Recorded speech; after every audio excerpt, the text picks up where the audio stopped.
Kaguya Season 3. Kaguya has been a thing that we've been doing for the last month, to be honest. So Kaguya is a big part of both our lives now. So to put it into perspective, we had to get Corey to watch all of Season 2 so that she could watch Season 3. Mm-hmm. And even before that, Season 1 was a 4-year project where we were watching it at conventions. We literally, at the hotels of anime conventions, because I liked it so much, and I was like selling it on them, but I was selling it to them on like Season 1, which for me, Season 1 really introduces like the groundwork for Kaguya. Season 2 and 3 is where they take that groundwork and build it into something. We went from watching 3 episodes over like 2 different cons, then watched 6 episodes at the most recent one. Yeah. Then we watched all of Season 2 in one friggin' day. Yeah, and now, essentially, I just watched all of Season 3 in one day. So... Yeah. As of now, we finished Kaguya Season 3 maybe an hour ago. So this will be a little different for this one, because I do think we do need to talk about, like, Kaguya in general, and then really focus on Season 3. Yeah. So, I guess, what are your thoughts overall? I really like Kaguya. I mean... Other YouTubers have put it in the way that this is the shonen battle anime, but recontextualized, and it really is. That's exactly what it is. And it just has very charming characters overall. There's a YouTuber that I really like. I don't remember a lot of the points he makes in the videos, but the title alone is really telling. I think a lot of people are familiar with Alexander, and he has a video titled Kaguya is a series about misunderstandings, and that very much is that's definitely the premise of the show. And I think it does mirror reality in a lot of ways, where Kaguya is a show about conveying what you want to convey, whether that's romance or just pure chaos. Except your chaos to you is just you having a good time, but your chaos in other people's eyes are you causing the mayhem. Yeah. But that's kind of the point of the show, is that the mayhem, through the sheer power of the writing gimmick, dramatic irony, you are able to enjoy the show to its fullest extent, because you have a lot of power being able to know what character A meant to tell character B, because they don't know what the heck's going on until the very end, and sometimes they're lucky to even get the context at all. We have all the power, being in the driving seat of this anime, of knowing what all characters meant to display to other characters, but there's a lot of comedy in that misunderstanding. It's a testament to the series that doesn't become annoying to the viewer, because so often in any type of media, if you know something that the characters don't, that can go one of 2 ways. Yeah. You can be very excited to see something happen, or hate the shit out of characters because they aren't doing what you want them to do. Kaguya is on the other end. I'm not going to say it always works, but it works so consistently, it's impressive. Yeah. So there was obviously a lot of care in writing this series, and my favorite thing is that it simultaneously works in the comedic fashion. It's very comedic, but it also tends to grow characters through its use. Well, obviously, this is something that happened over seasons. Yeah. Because Season 1 is essentially the formula. Yeah. It lays out the formula and introduces some of the characters. It doesn't give you much in the way of backstory outside of maybe the last episode. Yeah. Season 2, it starts trickling that in. And when we watched that in one day, I'll admit, when it started doing that, it caught me way off guard to the point that I was like, I don't know if I like this. And then by the end of the season, I loved it. Same thing happened with Season 3, where it starts out comedic, and then it's like, alright, full force, we're going in. Yeah. Because Season 3 kind of leaves the formula behind, but not entirely. It interlaces it in with the character interactions. It's very much a tale of it building over time. Build. Yeah, and it does really build too, because for example, Season 1, not a big fan of Ishigami. But by the end of Season 2, he's one of the best characters. Rate him very highly. It's Top insane. 3. Like, Ishigami is a gem. And Yeah. I feel like it's almost frustrating, because I feel like, you know, his point of the point of his character is that he gets a bad rap because of something that he did, but it's again, a misunderstanding. You know, Mhm. the literal huge message of the series that it is a series of misunderstandings, and most people, It's basically the mascot Yeah. for it. Ishigami is viewed very wrongly by people.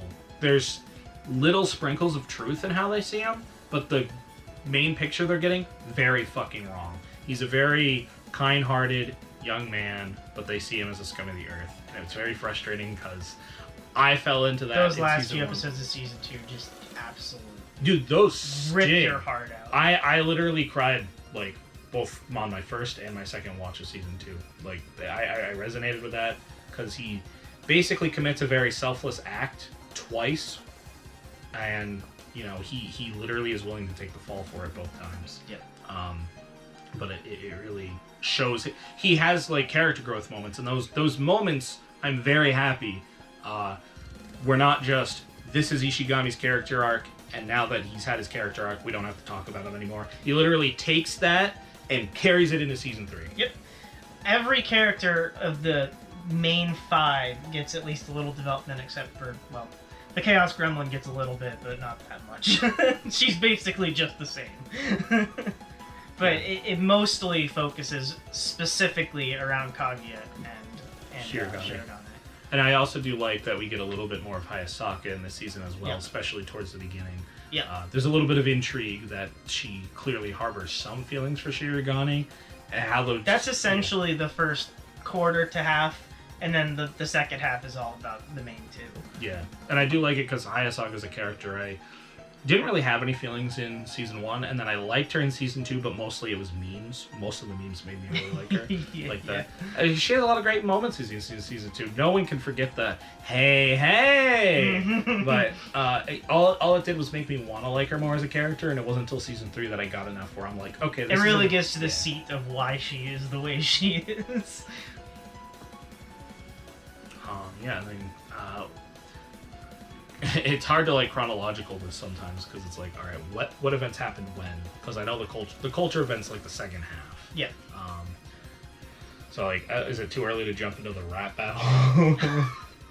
I don't think it's too early to jump into the rap battle because the thing that leads to that is Hayasaka with Yeah. Shirogane, and that's And just Chika's all misunderstanding that she thinks they're a yaoi pairing because Hayasaka's dressed as a boy for like 2 different Yeah. elongated scenes. And that first half also sows the seeds for Miko and Ishigami, Mhm.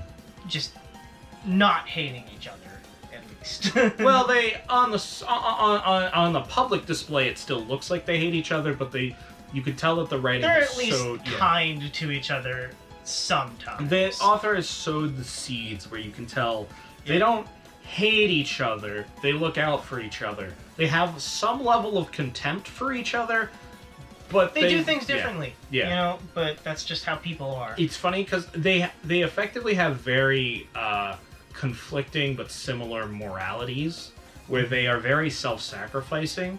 It's just the way they go about doing things is very different. Yeah. Which makes, I think, when you explore their character concepts, very interesting. Especially because they often misunderstand each other. You know, well, they're both self-sacrificing people that want, to do good for humankind. Ino's very strict, whereas Ishigami is complete rebel. Yep. Yeah. But yeah, that rap battle is very great because This was the best rap battle this season. if I had a nickel for every great rap battle that happened this season, I'd have 2 nickels, which isn't a lot, but it's weird that it happened twice. But yeah, I because didn't expect to hear Chica slinging swears like that.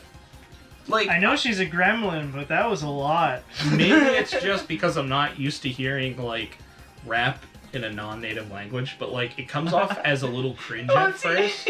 But then like when you like sort of like it's sort of like when you get into it, when you let your mind just wander and not question what you're watching, it ends up being really good. And I like how it leans into how character driven the show is, because really the rap battle is it's venting. Yeah, each character It's gets venting.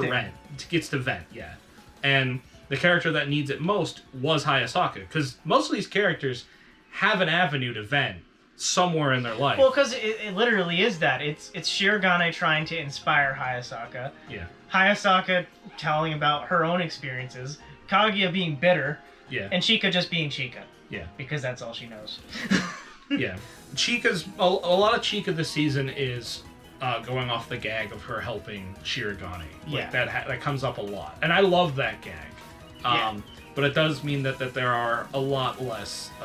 moments for her. There's a lot less trademark Chika moments. Yeah. Chika comes across a lot more mean in this season, kind of as a side effect of it. Yeah. But Well, she's traumatized. She's a narcissist. You know? Yeah. I mean, that's just her. She was my favorite in season 1, but like by this point, she's literally, Chika, you're hard to love, but you're even harder to hate. That's basically where she lands. She's still very high up, but like. In a way, this might be her worst season. This is definitely Chika's worst season. Yeah. That doesn't mean she's bad, but like... Apparently I have an alarm set. Oops, I guess I'll turn off my alarms. Thinks I want to go to work today, and I don't. Okay, they're all off. But yeah. There, perhaps unsurprisingly, there's a lot of romance developments. This is like... ultra romantic. It's definitely ultra romantic. What I was going to say is, I'm not surprised they're going to do a movie next. And when I said that, I wasn't just meaning like, they did 3 seasons, they got a movie. This was just a really cinematic season. The last half of this felt so cinematic. And it was, obviously it's an intense arc, but at the same time, like, I could have seen that entire arc being a movie. Oh, yeah. So, it makes all the sense in the world to me that the next one's going to be. Yeah. I really liked it because the entertainment value towards the start of season 3, this is the only one that I was committed to watching weekly because I needed every ounce I could pumped directly into my veins. And I rewatched it today too. So I'm on both extremes. I watched it weekly and then I binged it all. Yep. And then I watched the last 3 episodes again. So it's been a wild ride. Now you just have to find more people to binge Kaguya with. It's One Piece all over again. Oh no! At least it's easier to binge. It is easier to binge. Yeah, no, the character drivenness is great. There's some moments where characters feel out of character, but that's normal for writing. Most of the character writing is very consistent, and a lot of the developments make sense. And there's a lot of intrigue, which you really want in a romance novel, without feeling overly cheesy. And this is the season you've been waiting for. Yeah, I would agree. This is the payoff. Like, spoiler alert. Stop watching now if you don't want spoilers. They fucking kiss in this arc. Like, I was always questioning since the beginning. Because that felt like the thing that was going to be it. Yeah, that's the end point. Does the show end when they confess, or does it keep going? And spoiler alert, it keeps going. I actually jumped into the manga after this, and there, from what I've seen, there is some debate in the fan base on whether it gets better or worse post here. And in my opinion, it gets better in ways because it obviously has to be less about the main couple confession when the confession already happened. Mm-hmm. So, and that's a problem that every single TV show since the dawn of time has had an issue with. When the main couple gets together, that's it. The intrigue's gone. Yeah. So, if there's struggles with that, that's just par for the course. The show was built on the premise of 2 characters confessing to each other, so now that they've confessed to each other, some people are inevitably just going to walk out. Of course. That is what it is. But I feel like the character development and But that's why they have the secondary cast. Yeah. The way that the characters have pivoted to be more character-driven in the 2nd and 3rd season compared to the 1st is why I feel like post-confession, the series still works. If this was just about Kage and Shirogane, then it wouldn't have worked. Yeah. Or it wouldn't have worked as well. It would fall off. It would get rid of Shirogane. Of course, yeah. And it would need to touch grass, which thankfully it does. I really do like Ishigami's love triangle even though I usually hate love triangles. I'm but when they're- definitely not a fan yeah. of love triangles. But when they work well, they work well. I think the reason I like this is because you don't see the females competing in the traditional sense. I typically hate the love triangle where one character is omnipresent and the other characters are either silently or they vocally both feel competing. like they're only just beginning anyways. Yeah. And no one's actually in a relationship. And the dynamic is very different. They feel less like rivals and more like two characters that To bounce off of this, Yeah. anyways, Kaguya does such a great job of fulfilling different types of relationships. Yes. You have Ishigami, who's just trying to get into something with this. There's a love triangle there, but you also have Kashiwagi and her boyfriend, along with Maki in the background. Oh, who yes. loves Kashiwagi's boyfriend. And it's it's hilarious like, it to see just- that because Maki's been a character since season 1, but not formally introduced until season I 3. literally never would have known that. Yeah, I did not know who that character was until season 3. yeah. The character that just pops out with a like big like face, like yeah, that's been Maki the whole time, and she's just finally formally introduced. Yeah. And then yeah, the love triangle is basically this: Ishigami likes his senpai, who's a couple years older than him, in the cheerleading squad that he joined in season 2. Tsubame is the super popular girl that is used to getting hit on by everyone and turning people down because usually it's a very casual confession. And without realizing it, Ishigami Going back to the misunderstanding. Ishigami had a very specific way of confessing to her in mind and didn't get to do that. So then he just gives her a heart cookie.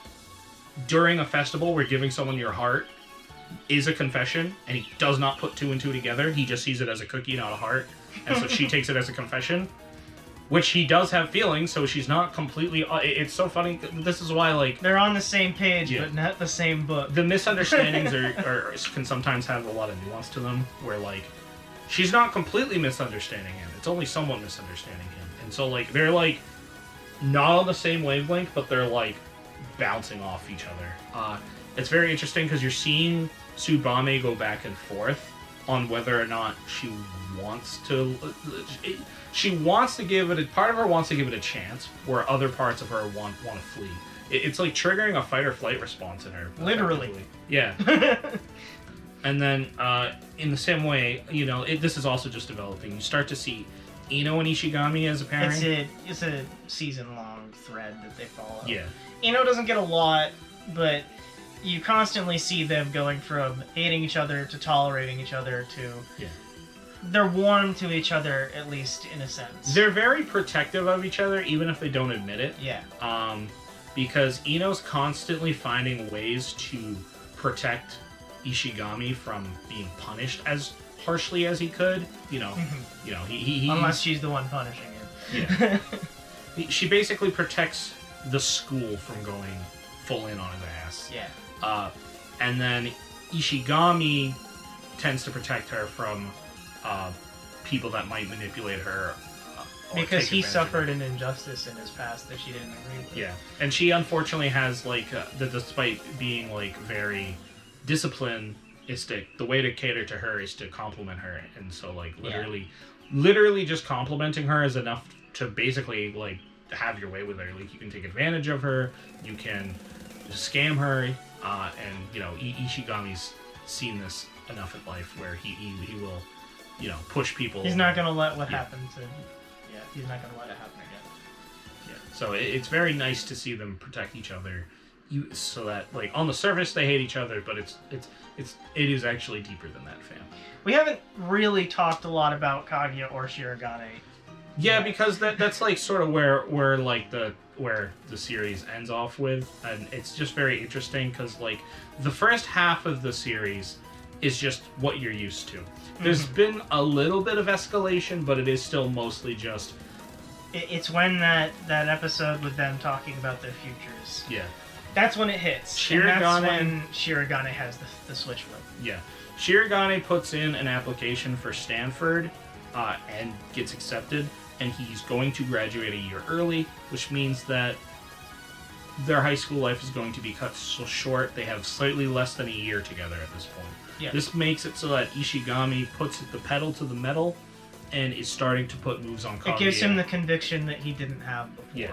He has a deadline where the Culture Festival is where he's going to really put on the moves. And he starts putting on the moves at a rapider rate even before that. It's just that he's determined. It's kind of a snowball, because at first it's smaller things and Kaguya's just not getting ahead. He literally starts asking her out on dates, and she just isn't picking up on it. He even turns him down. She got used to the formula. Yeah. Which is fair, you know, you get used to, like, the mundanity of life, as frustrating as it can be. You do get used to the formula. So, I mean, if the person you're used to trying to go back and forth with to force a confession out of puts on a higher level of romantic moves than you're used to, you are very much taken aback. She's so used to the fact that the two of them are trying to get each other to confess that when he actually kind of does, she's like, wait, hang on, hold up, that's not what huh? Oh god. I also have to point out I really do like the continuity. It's a very minor thing, but the calming technique that I believe was introduced in Season 2 is constantly used throughout the season. So it's very... You could probably miss it, because sometimes the animation is so fast, but I do like it for continuity reasons. I really like that Shirogane has that personality change completely. But he's still vulnerable, as they show with him being embarrassed at being in cosplay. It's like... It's just really good seeing. I very much also love the cause and effect in Season 3, which I almost forgot to even bring up, so I'm saying it now, but, like, it's very... It's stuff that seems, like, minor at first, and then comes back to be like, oh my gosh, that was relevant. So, like, you know, cause. Kaguya inspires Ishigami to confess. Later, there's a scene with, after Ishigami, he doesn't even realize he's confessed to Tsubame. Tsubame is just sitting there, debating on what she should do, and Kaguya sees it, and then Kaguya realizes, oh, what the hell? Why is Tsubame... Why did Ishigami have to confess to her today of all days? Oh, because I told him to. Or like... Even before that, she doesn't think that it was him that confessed. Yeah. And she almost fucks it up entirely. Or, Ishigami has a like I said, it does kind of remove the formula, but only in the sense that it expands the boundaries of that misunderstanding. There's a new formula for Season 2, and that is that cause and effect, which I think we're able to do more effectively because of the expanded cast. Basically it goes from skits to story. Yes, and I very much prefer the latter, because that's sort of why Komi falls off for me, is that it remains in that skits, you know, rinse and repeat slice of life formula, which is nothing wrong with that, but for me, slice of life is usually contained to a point where it's like eating a bag of chips. It's always there, it's comforting, and I enjoy it, but it'll almost never surpass that. So this change in formulaic design was very needed for me to rate this as highly as I do. Speaking of rating, at time of recording, this is the top rated anime on Mal.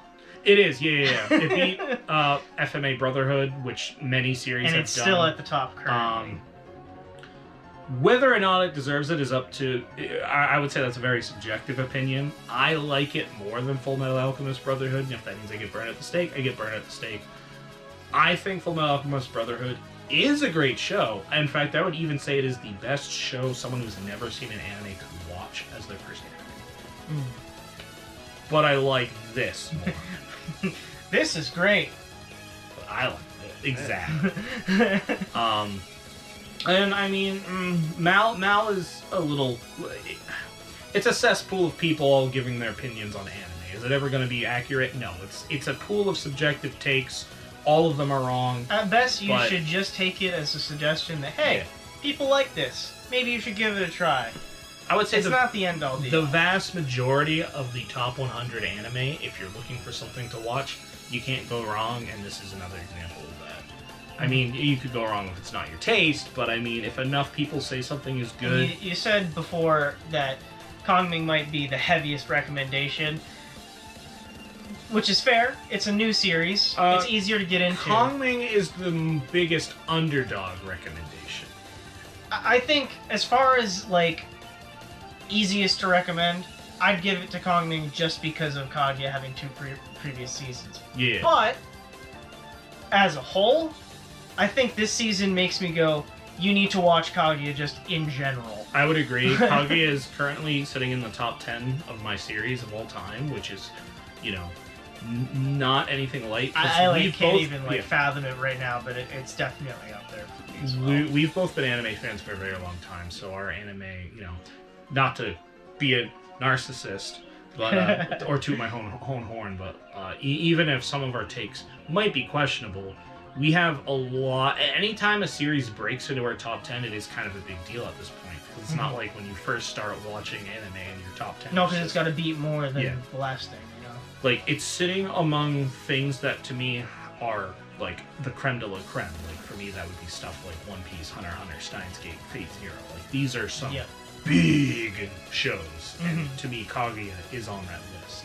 Which is why it ending in Shonen Jump is going to be a big thing. Yeah. And because, I mean, that ending can do a lot for it in either direction. It's going to do a lot for Shonen Jump. Yeah. That's for damn sure. Yeah, for sure. I am excited to see how it ends, but also a little nervous because that could also impact where it ranks overall. But as far as the anime goes, this is a big recommendation.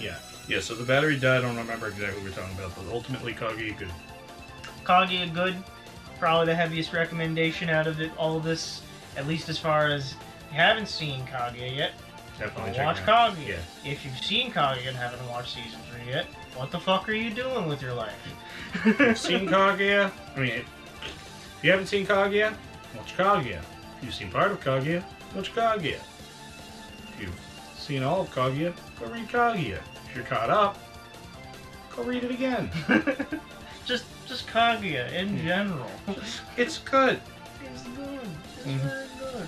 Could Kaguya beat Goku in a fight? No, but she probably beat him in misunderstandings. Probably. They have as much knowledge about sex as each other do. Oh my gosh, yeah, we should briefly talk about the fucking ending real quick, where they finally confess, kind of. Kaguya confesses, goes in for a ye old smooch, overdoes it because she sees a different couple and was so naive that she just assumed that's what you do, is French kiss for your first kiss. And so she leaves poor Shirogane confused because now he knows Kaguya likes him, but now he thinks she likes him too much. And it ends with a little bit of intrigue where Hayasaka's like, "You idiot, you Frenched him first? Oh my god!" So I do think that's really funny, and it stays within the spirit where it creates just enough of an understanding where they finally kissed, but there's a little something there that's going to be a little interesting when we leave off with our chaotic group of people. And I'm glad we have this little cheek. I'm so glad you picked this up from the convention. I'm also glad that you picked her up when you were just slowly having the series work its charm on you, because I think there's something magical about having merch from a series. Probably just get better as you get more into the series. I mean, it helped that we already have a skit with this as friends anyways. Yeah. So that helps. We take turns with custody when we're over here. Yeah. It's a big thing. It's very emotional.